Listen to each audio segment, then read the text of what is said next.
There are sacrifices that soldiers make that never show up in history books or memorial services.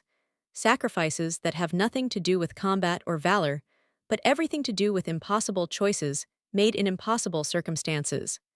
When 42-year-old Michael Tors walked onto the Family Feud stage in September 2025, he was not there to play a game or win money or celebrate anything. He was there for a reunion that had been 18 years in the making, a reunion with the daughter he had given up for adoption when she was 3 days old, because he was being deployed to Iraq and his wife had just died in childbirth, and he had no family to help him, and he made the most devastating decision of his life to give his baby girl a chance at the stable life he could not provide. And when 18-year-old Sarah Martinez walked onto that same stage moments later, believing she was there with her adoptive family to play Family Feud, she had no idea that the man standing across from her was the biological father she had never met, the father who had spent 18 years living with the guilt of his choice and praying for a chance to tell her why he made it. What happened next would prove that some wounds take decades to heal, that some questions take a lifetime to answer, and that sometimes the greatest act of love is letting go even when it destroys you. Before we dive into this story of sacrifice, reunion, and the moment a father and daughter finally met after 18 years of separation, hit that like button and subscribe to our channel. Because what you are about to witness will remind you that courage is not just what happens on battlefields, and that the hardest decisions are often the ones made out of love. The Family Feud studio that September afternoon looked exactly as it always did, with bright lights and colorful set pieces, and the buzzing energy of two families preparing to compete. On one side of the stage stood what the production team had listed as Michael's team, though calling it a team was generous. There was Michael Tors, 42 years old, with the ramrod posture of someone who had spent 20 years in the military and the haunted eyes of someone carrying profound grief. Standing with him were four people who were clearly not family: his therapist Dr. Patricia Chen, who had been working with him for 5 years, his best friend from the Marines Jake Sullivan, his pastor Reverend Marcus Thompson, and a social worker named Angela Rodriguez, who had helped facilitate the adoption 18 years earlier and had stayed in contact with Michael through all the years since. On the other side of the stage stood the Martinez family from Phoenix, adoptive parents Robert and Linda Martinez, both in their early 50s, their biological son Carlos, who was 20, and their adopted daughter Sarah, who was 18. Sarah was bright-eyed and animated, clearly excited to be on television, laughing with her family and completely unaware that this was not actually a normal Family Feud taping. Steve Harvey walked onto the stage, but unlike his usual high-energy entrance, there was something different about him today. Something more serious. The producers had briefed him extensively before the taping. He knew what was about to happen. He knew this was not a game show but a reunion orchestrated with the help of the show's producers, the Martinez family, and a team of therapists who had been preparing both Michael and Sarah for this moment. Steve greeted the Martinez family first, keeping things light, asking about their drive from Phoenix, making jokes with Carlos about college, chatting with Sarah about her plans for the future. She told him she was starting at Arizona State University in 2 weeks, planning to study nursing because she wanted to help people the way her parents had helped her by adopting her as an infant. Then Steve turned to Michael's side of the stage, and his demeanor shifted completely. Michael Tors. United States Marine Corps, retired, thank you for your service. Michael stood at attention automatically, muscle memory from 2 decades of military training. Thank you, sir. Michael, why do not you tell everyone why you are here today? Michael's voice was steady, but you could hear the emotion underneath, like a dam holding back water that was threatening to break through. I am here to meet my daughter. I have not seen her since she was 3 days old. The Martinez family's expressions did not change, they already knew. But Sarah's face went through a rapid sequence of emotions: confusion, shock, disbelief. She looked at her parents, who both had tears in their eyes and were nodding gently. She looked back at Michael, this stranger across the stage who was staring at her with an expression of such profound love and pain that it was almost unbearable to witness. What? Sarah's voice was barely a whisper. I do not understand. My birth father, they told me he could not take care of me, that he gave me up because he could not be a parent. Steve Harvey spoke gently. Sarah, that is true, but there is more to the story, and Michael is here to tell you that story if you're willing to hear it. Sarah was shaking. Linda Martinez, her adoptive mother, put an arm around her. Sweetheart, we have known about this for weeks. The show contacted us a month ago. Michael has been trying to find you for years, and when he finally did, he reached out through the adoption agency. We talked to therapists, we talked to each other, and we decided that you deserved the chance to meet him, to hear his story, to understand why he made the choice he made. Sarah looked at Michael, really looked at him, and for the first time seemed to see past her shock to the man himself. He was crying, tears streaming down his face without any attempt to hide them. His hands were shaking. He looked like he was barely holding himself together. You are my father? Sarah asked. Yes, Michael said, and his voice broke completely. You are my daughter. You are Sarah Elena Torres. You were born on March 15th, 18 years ago. You weighed 6 pounds 4 ounces. You had dark hair and you cried so loud when the nurse first held you. And you were the most beautiful thing I had ever seen in my life. Steve Harvey gestured to chairs that had been set up on the stage. I think everyone needs to sit down, because Michael has a story to tell. And Sarah, you deserve to hear it. They all sat, Sarah between her adoptive parents, Michael across from her with his support team flanking him. Steve sat close, ready to moderate what he knew would be one of the most difficult conversations he had ever facilitated. Michael took a deep breath and began. 18 years ago, I was 24 years old. I was a Marine, stationed at Camp Pendleton. I had been married for 2 years to your mother, Elena. We were young and in love, and we had just found out we were pregnant with you. I was so happy, I thought my life was perfect. He stopped, struggling to continue. Dr. Chen, his therapist, reached over and squeezed his shoulder in support. I got deployment orders. Iraq, I was supposed to ship out 2 weeks after your due date. The plan was that I would be there for your birth, spend a few days with you and your mother, and then deploy for 7 months. When I came back, we would be a family, that was the plan. Sarah was crying now, silent tears running down her face as she listened to a story she had never heard before. But your mother, Elena, she went into labor early.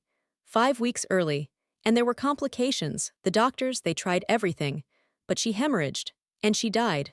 She died giving birth to you. She died and I was not even there because I was in a training exercise, and by the time they got word to me and I got to the hospital, she was already gone. Michael's voice was breaking repeatedly now, each word forced out through grief that was clearly still raw even after 18 years. I held you for the first time while your mother was in the morgue. I held you and I looked at you and you were perfect. You were this perfect little person, and you were mine, and you were all I had left of Elena. And I wanted so badly to keep you. I wanted to take you home and be your father and figure it out. He wiped his face with his hand. But I had deployment orders. I was shipping out in 2 weeks. I had no family. My parents died in a car accident when I was 19. I had no siblings. Elena's family had disowned her when she married me because I was not Mexican like them. I had no one to help me. No one to take care of you while I was deployed. And even if I refused to deploy, even if I went AWOL, I would have been court-martialed. I would have lost my career, my income, my ability to provide for you. Angela Rodriguez, the social worker, spoke for the first time. I was the one who talked to Michael in the hospital. He was holding Sarah and he was in shock. His wife had just died. He had a newborn baby. He had deployment orders. And he was trying to figure out what to do. I gave him his options. He could try to find emergency childcare, but that would be temporary and unstable. He could refuse to deploy, but that would end his career and possibly result in criminal charges, or he could make an adoption plan. Michael nodded, tears continuing to fall. I sat in that hospital for 2 days holding you. I fed you bottles. I changed your diapers. I memorized your face. And I tried to figure out if there was any way I could keep you, any way at all, but there was not. I could not take you to Iraq. I could not leave you with strangers while I deployed. I could not quit the military because it was my only source of income and I had nothing saved up. I was 24 years old and completely alone and I had no idea what to do. Sarah was sobbing now, her mother Linda holding her tightly. Robert Martinez had his hand on his daughter's shoulder. Carlos, her brother, was wiping his own eyes. So I made the decision, Michael said. I decided that the most loving thing I could do for you was give you to a family who could give you the life you deserved. A family with 2 parents, a stable home, security, everything I could not give you. Angela helped me find Robert and Linda. They had been trying to adopt for years. They wanted a baby so badly. And when I met them, when I saw how much they already loved you just from the pictures, I knew they could give you everything I could not.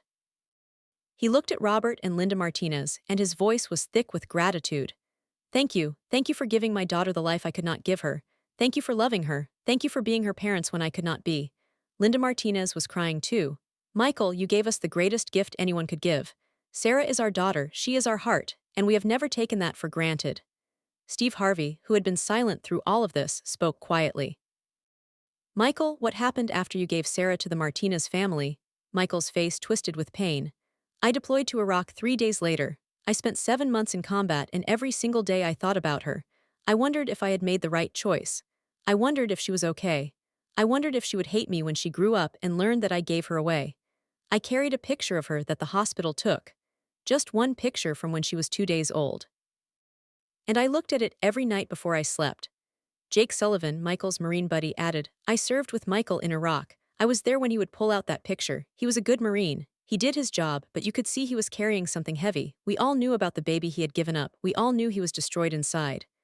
Michael continued, when I came home from that deployment, I tried to go back to normal life. But I could not. I was falling apart. I had lost my wife.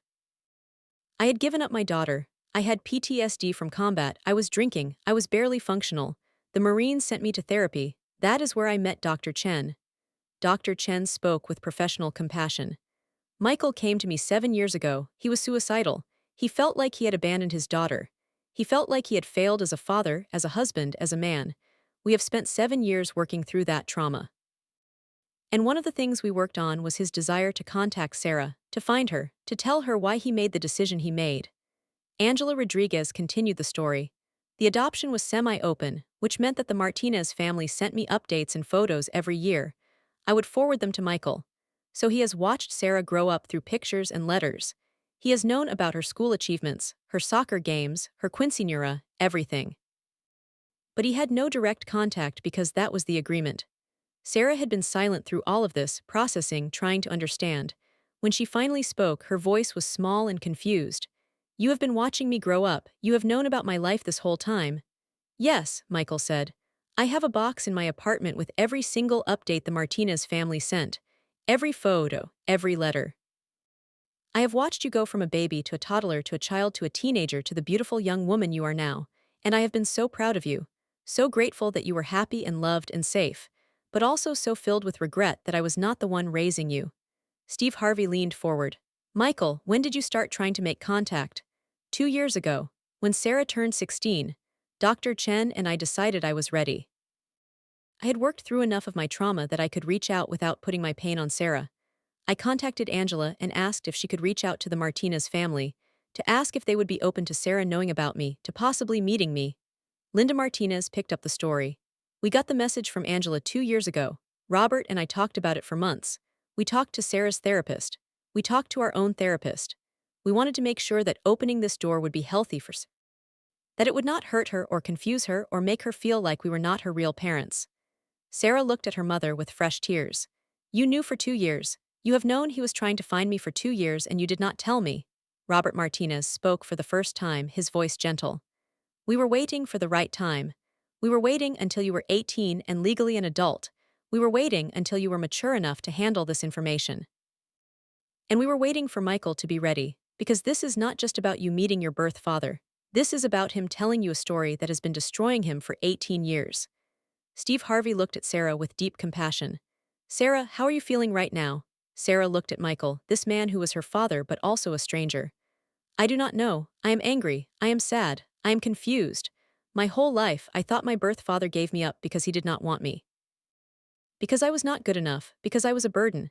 And now I am finding out that he gave me up because he thought it was the best thing for me, and I do not know how to process that. She wiped her face. Part of me wants to hate you for giving me away. Part of me wants to thank you for giving me to the family I have. Part of me wants to know you. Part of me wants to run away from all of this because it is too much. Michael nodded, his face showing that he understood completely. You have every right to feel all of those things. You have every right to be angry at me. I gave you up. I made that choice. And even though I did it because I thought it was best for you, you still lost your biological father. You still grew up without me. And that is on me. Steve Harvey spoke with the wisdom of someone who had navigated countless difficult family situations. Sarah, I want you to hear something very clearly. What Michael did 18 years ago was not abandonment. It was sacrifice. He did not give you up because he did not love you. He gave you up because he loved you more than he loved himself. He chose your well-being over his own desire to be your father. That is not the action of someone who did not want you. That is the action of someone who wanted you so much that he was willing to destroy himself to give you a better life. He turned to Michael. And Michael, I want you to hear something too. You have been carrying guilt for 18 years. Guilt for making a choice that you had to make. But look at Sarah. Look at this beautiful, confident, successful young woman. She's going to college, she has a loving family, she is thriving. That is because of the choice you made. Yes, you lost the chance to raise her, but she got the chance to have the life you gave her. Sarah and Michael were both crying, staring at each other across the small distance that separated them. Steve stood up.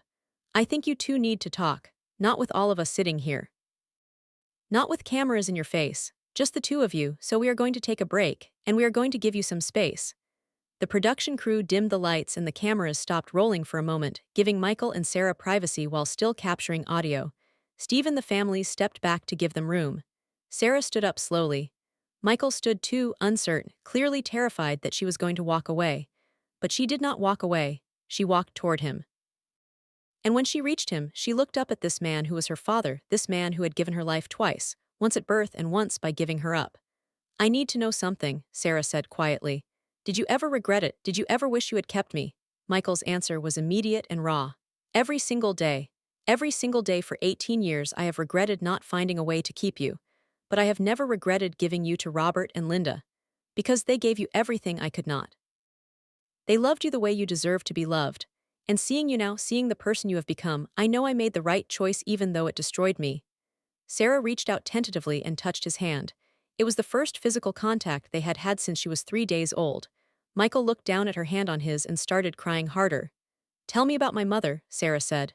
Tell me about Alina, because the Martinez family could not tell me about her. They did not know her, but you did. And so Michael told her. For the next 30 minutes, he told Sarah about Alina Torres. About how they met when they were both 22 at a coffee shop near the base. About how Alina was studying to be a teacher. About how she had the most beautiful laugh. About how she loved to cook and would make elaborate Mexican meals even though she was terrible at cooking, and everything came out burned or oversalted, but Michael ate it anyway because she made it with love. He told Sarah about their wedding, small and simple because neither of them had family who would come.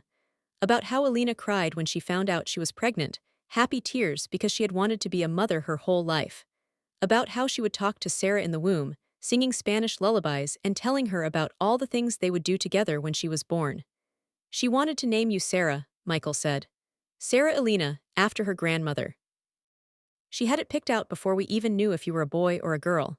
She said Sarah meant princess, and you were going to be our little princess, and she was so excited to meet you. He paused, emotion overwhelming him again. And then she died bringing you into the world. She died so you could live, and I have always felt like I failed both of you. I failed her by not being there when she died, and I failed you by not being able to keep you after she was gone. Sarah was crying so hard she could barely speak. She wanted me, she died so I could be born, and then you gave me up because you had to, not because you wanted to, because you had no choice. I had a choice, Michael said firmly. I made a choice, and I chose you. I chose your future over my present. I chose to give you to a family who could love you properly instead of keeping you and ruining your life with my instability and my trauma and my inability to be the father you needed. Linda Martinez, who had been watching from a few feet away, spoke gently. Sarah, your father, both of your fathers, Robert and Michael, they both chose you. Robert and I chose you when we adopted you. Michael chose you when he gave you to us. You have been chosen and loved by so many people. Sarah turned to look at her adoptive parents. I love you, you are my parents, you raised me, you have been there for everything, and nothing about meeting Michael changes that. Robert smiled through his tears. We know, sweetheart, we have never been threatened by Michael. We have always known that meeting him would not diminish our relationship with you. We are secure in our family, and we want you to have the chance to know where you came from. Sarah turned back to Michael. I do not know what happens now. I do not know if we can have a relationship. I do not know how to be your daughter when I already have parents. But I want to try. I want to know you. I want to understand who I come from. Michael's face showed relief and joy and grief all tangled together. That is all I could ever ask for. I do not expect you to call me Dad. I do not expect you to choose me over Robert and Linda. I just want the chance to be in your life in whatever capacity you are comfortable with, even if that is just occasional emails, even if it is just knowing you are okay. That is more than I ever thought I would have. Steve Harvey, who had been giving them space, walked back over. His face was wet with tears. Michael, Sarah, I have been doing television for a long time. I have seen a lot of reunions, But what I just witnessed, the love between a father who sacrificed everything and a daughter who is trying to understand that sacrifice, that is one of the most beautiful things I have ever seen. He looked at the cameras. I want everyone watching to understand something. Family is not just biology. Family is choice. Family is love. Family is showing up. Michael is Sarah's biological father, and he loves her so much that he gave her away. Robert and Linda are Sarah's adoptive parents, and they love her so much that they are willing to share her with Michael. And Sarah, she has the capacity to love all of them. To honor the sacrifice Michael made while also honoring the life Robert and Linda gave her. That is what family actually is, not competing for love, but having enough love to hold everyone. The episode that aired 6 weeks later was edited with extraordinary care. The producers included resources for adoption support, for military families dealing with loss, for birth parents struggling with their decisions. The response was overwhelming. Thousands of adoptees reached out saying they finally understood that being given up for adoption was not about being unwanted, but about being loved. Thousands of birth parents said they felt seen, that their grief and their guilt finally made sense to someone. Michael and Sarah stayed in touch after the show. They started with emails, then phone calls, then occasional visits. It was slow and careful and sometimes awkward, two people learning how to be in each other's lives after 18 years apart.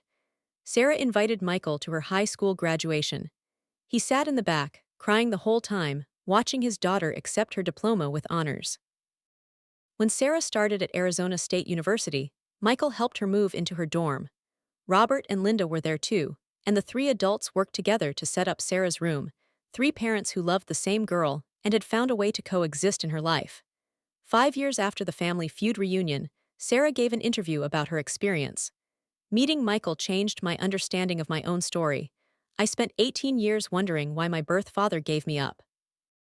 And finding out that he did it because he loved me, not because he did not love me, that healed something in me I did not even know was broken. She continued, I call Robert and Linda mom and dad. They are my parents. They raised me, but Michael is my father too. He gave me life and then he gave me a better life by choosing adoption. I have room in my heart for all of them. Michael also gave interviews, speaking to veterans groups about PTSD, loss, and impossible choices. I carried guilt for 18 years. Guilt for giving up my daughter. Guilt for not finding a way to keep her. But meeting Sarah, seeing that she is happy and loved and thriving, that released me from that guilt. I made the right choice. It destroyed me, but it gave her everything. 10 years after the reunion, Sarah graduated from nursing school with her master's degree. Both sets of parents attended the ceremony, Michael, Robert, and Linda, all sitting together, all crying with pride. Sarah gave a speech thanking her parents, plural, for the sacrifices they made so she could pursue her dreams. Steve Harvey, in retrospective interviews about meaningful moments from Family Feud, always mentioned the Michael and Sarah reunion. That day broke me. I cried on camera. I cried off camera. I cried driving home. Because what I witnessed was the purest form of love. A father who loved his daughter so much he gave her away. Parents who loved their daughter so much they shared her with her birth father. And a daughter who had the emotional capacity to love them all. That is what love actually is. Not possession, not competition, but sacrifice and grace and the willingness to hold space for everyone who matters. If you have been moved by this story of sacrifice, reunion, and the different forms that parental love can take, please like this video and subscribe to our channel. Share this with someone who is adopted. Share this with someone who has made the impossible choice to place a child for adoption. Share this with someone who needs to understand that giving a child up is not abandonment, but love. Michael Torres lost his wife in childbirth. He was deployed to Iraq 3 days later. He had no family and no support system. And he made the most devastating choice of his life to give his newborn daughter to a family who could give her stability and love. He lived with that guilt and grief for 18 years. And when he finally met Sarah, when he finally got to tell her why he made that choice, he did not ask for forgiveness. He asked for the chance to know her. That is humility. That is sacrifice. That is love. Sarah Martinez grew up wondering why her birth father gave her up. And when she finally learned the truth, she understood that she was not unwanted. She was loved so much that her father destroyed himself to give her a better life. That knowledge changed everything. Robert and Linda Martinez adopted Sarah as an infant and loved her as their own. And when Michael reappeared after 18 years, they did not see him as a threat. They saw him as another person who loved their daughter, and they made space for him. That is security. That is grace. That is what parenting should be. 3 parents. one daughter, all of them choosing love over ego, all of them making room for each other. That is the lesson. That is the truth that Steve Harvey cried about on that Family Feud stage. Love is not about ownership. Love is about sacrifice and choice and the willingness to put someone else's well-being above your own comfort. Michael sacrificed fatherhood so Sarah could have a better life. That sacrifice almost killed him, but it gave her everything. And 18 years later, when they finally met, they both understood that love had won.